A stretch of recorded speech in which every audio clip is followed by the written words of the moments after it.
Hey everybody, I'm back with another review, and I thought I'd do something a little bit different today. To my knowledge, I don't know if anybody's ever compared a Grand Seiko with a Seiko 5. And I was looking through my collection this morning and I realized my Grand Seiko and my Seiko 5 were both very, very similar in how they looked, and they were similar in their dimensions. So you are looking at the Seiko 5 now, and let me take this off. I will throw in my Grand Seiko to review as well.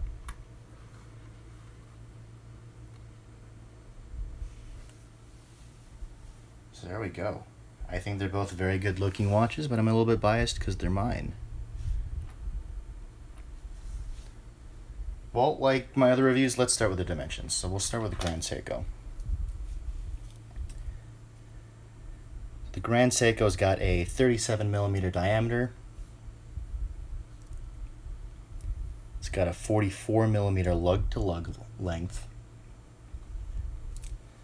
It's got a 19mm lug width. And it is 10mm thick.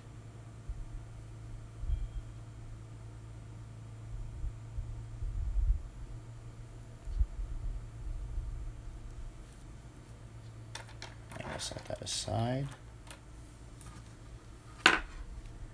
Now the Seiko 5, oh, I forgot to mention, the Grand Seiko, it's an SBGX063. My Seiko 5 here is a Seiko 5 SNKL15, and I think it holds its own pretty well.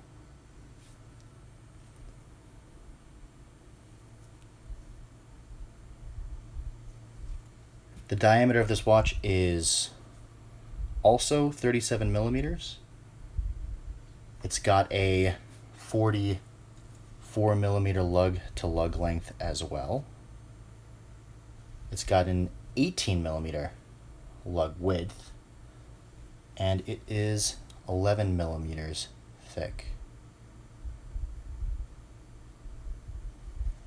As you can see, they're both, I think, let me switch to my right hand. They're both, I think, pretty similar in looks.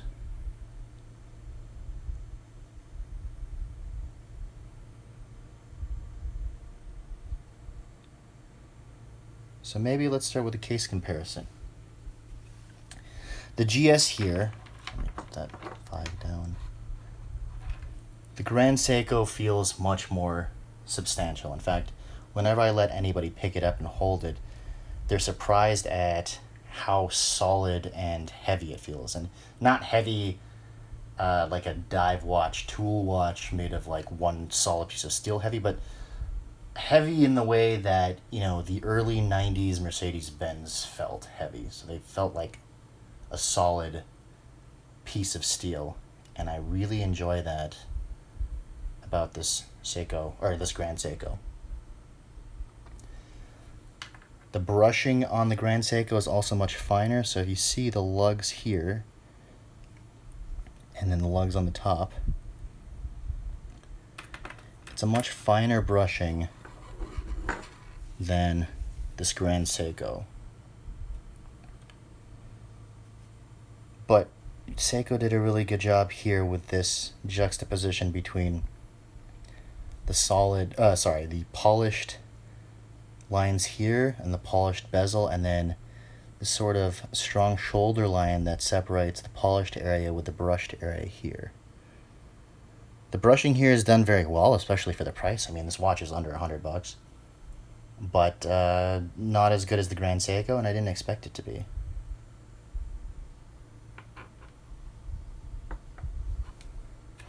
But yeah, the polish on the Seiko 5 is done well,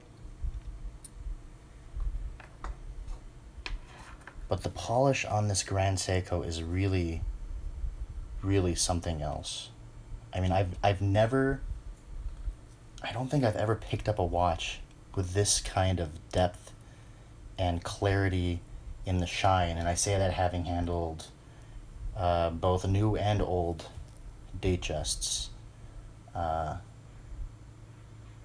Yeah, this polish is something else. I mean, I also say this. One of my other hobbies is detailing cars, and if I can get this kind of clarity and shine after polishing a clear coat, I would be the best, most world-renowned detailer in the world. But the shine here is really fantastic. And then something else I liked about the case on the Grand Seiko, it's got drilled lugs, and I didn't expect to see drilled lugs on a dressier watch. And it was a pleasant surprise because although I plan on keeping this bracelet on there, it makes it a lot easier to change, especially considering that the Grand Seiko has solid end links as opposed to the bracelet that came with this with the Seiko 5, which had hollow end links. The polish here isn't bad either, but it isn't as nice as the Grand Seiko. But it's still done really well in the Seiko 5. And then as far as the case shape goes, I think they both have beautiful cases.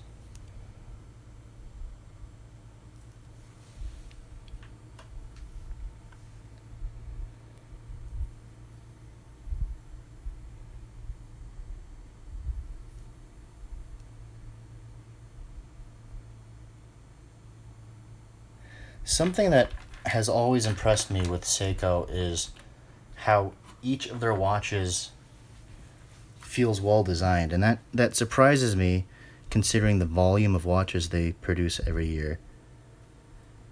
And I'm always pleasantly surprised to pick up one of their pieces and have it feel like somebody actually spent time designing it.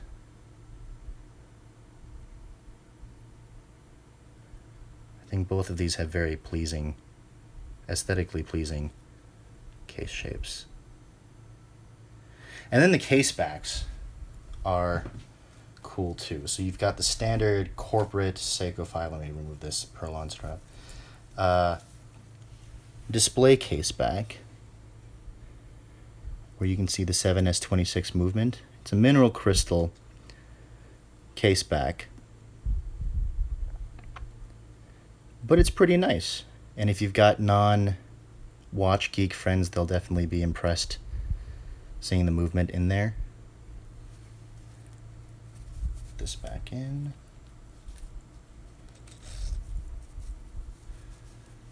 The Grand Seiko, though, it's got a heavily stamped case back.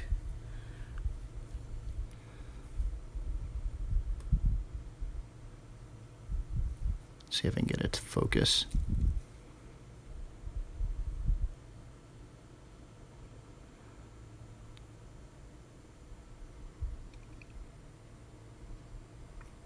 So deeply stamped case back, a brushed case back with a polished lion on there.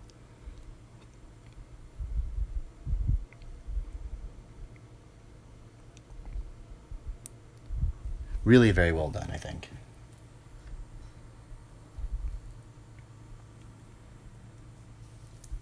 And then the crowns. So you've got your signed crown, which is nice. Seiko, I have found, often does not sign their crowns, especially on their Prospex divers, and their Seiko 5 lines also don't have signed crowns.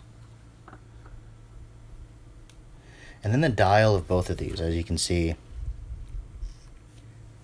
they both kind of have a sunburst effect.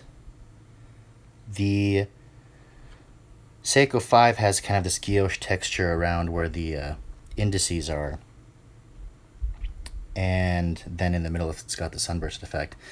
The Grand Seiko is fully sunburst, and I have found that in light you get more depth, and on its own it kind of looks silver, but in the sunlight you can see when it's next to an actual silver dial it looks almost like a champagne color, and you really have to see it in person to get the full effect of the depth of this dial. But it looks, I don't know, almost creamy in person, if that makes any sense.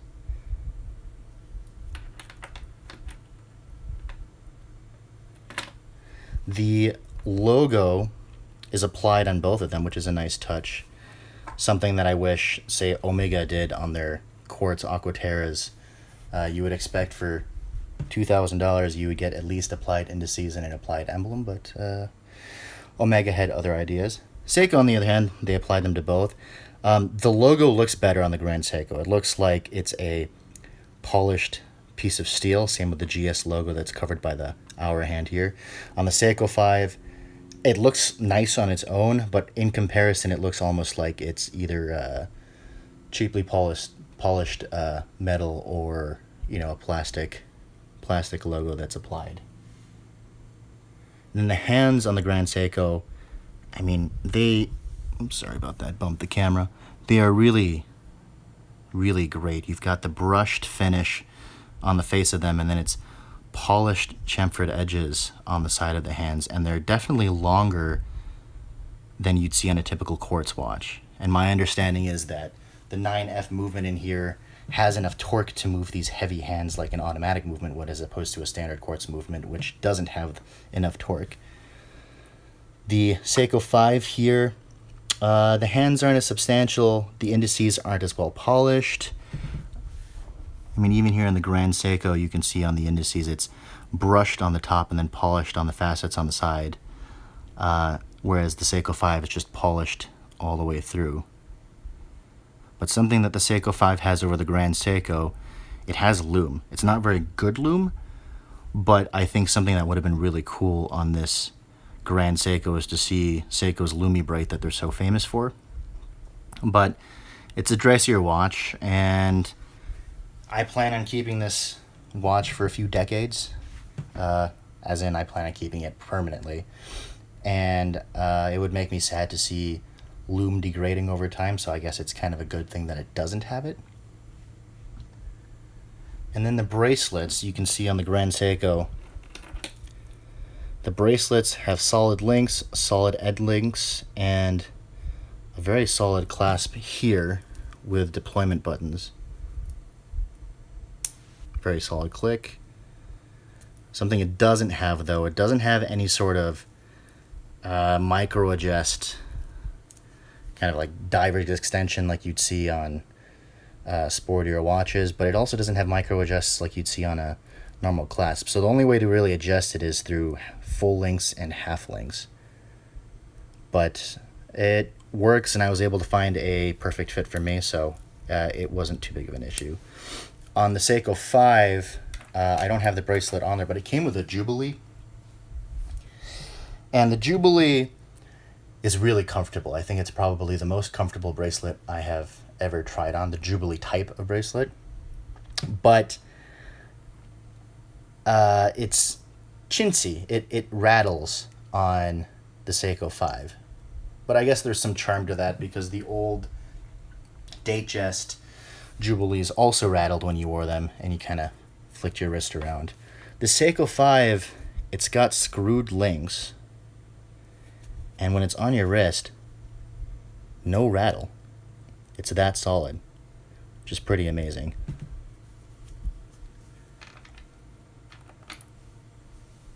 And then finally, the movement. So I mentioned that the Seiko 5 has the 7S26. The Grand Seiko SBGX063 has got a 9F movement. And the 9F movement it's amazing. I'm not a quartz guy. I started with quartz, I think, like everybody else, moved on to automatics and hand winding watches, became a bit of a mechanical watch snob.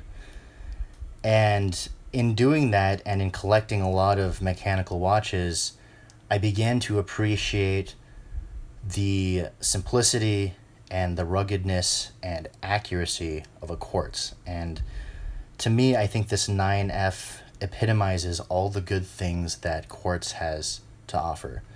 So this is a thermocompensated quartz with 9 jewels, and it runs accurately with an accuracy of 10 seconds a year.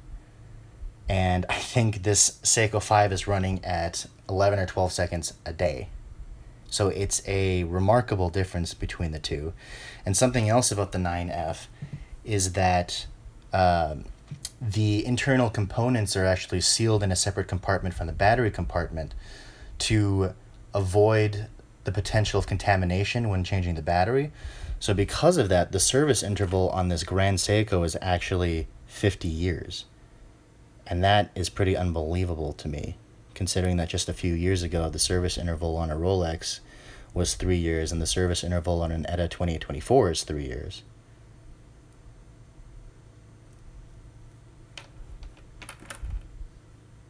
Here in the Seiko 5, you've got a 7S26, and Seiko has built millions of these over the year, and I also think that it is one of the best mechanical movements ever made. And I'm sure there are people out there who are fans of, the Rolex 3130 or an ETA 2824 or even a Miyota 9015. But Seiko cranks out millions of these and they run.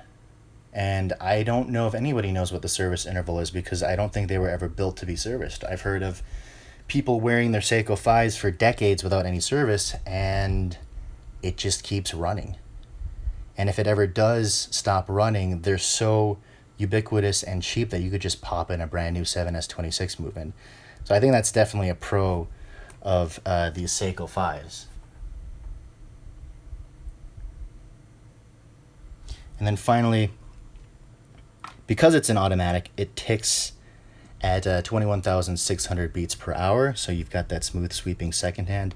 It's obviously not as smooth as, say, a Bulova Accutron or a Seiko High Beat, or even an ETA 2824 beating at 28,800 beats per hour. But it still definitely beats like an automatic. Here, and this is probably the most controversial part of this watch, you've noticed that the second hand ticks in discrete 1-second intervals like a standard quartz watch. And to be honest, I didn't know if I would like that feature. But it is my understanding that the movement in here has a twin pulse motor that moves the second hand in 2 pulses, and it's also high torque. And it also corrects for second hand drift to ensure that the second hand always strikes the indices dead on. And in watching this tick, it to me looks like it ticks effortlessly, if that makes any sense. It looks almost regal in the way it ticks. So this 60-second discrete ticks does not bother me at all. In fact, I really, really like it.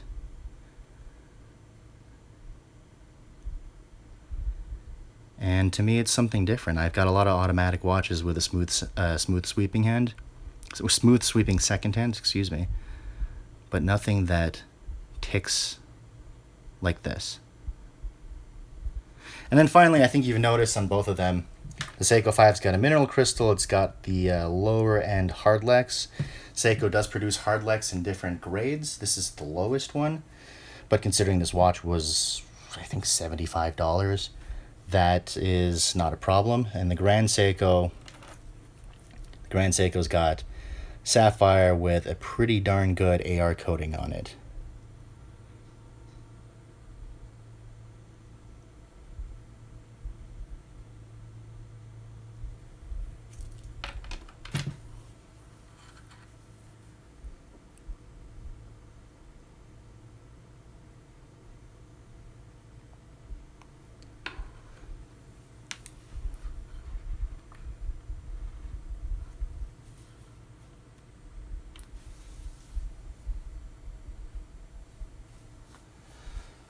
So let's, I guess, summarize.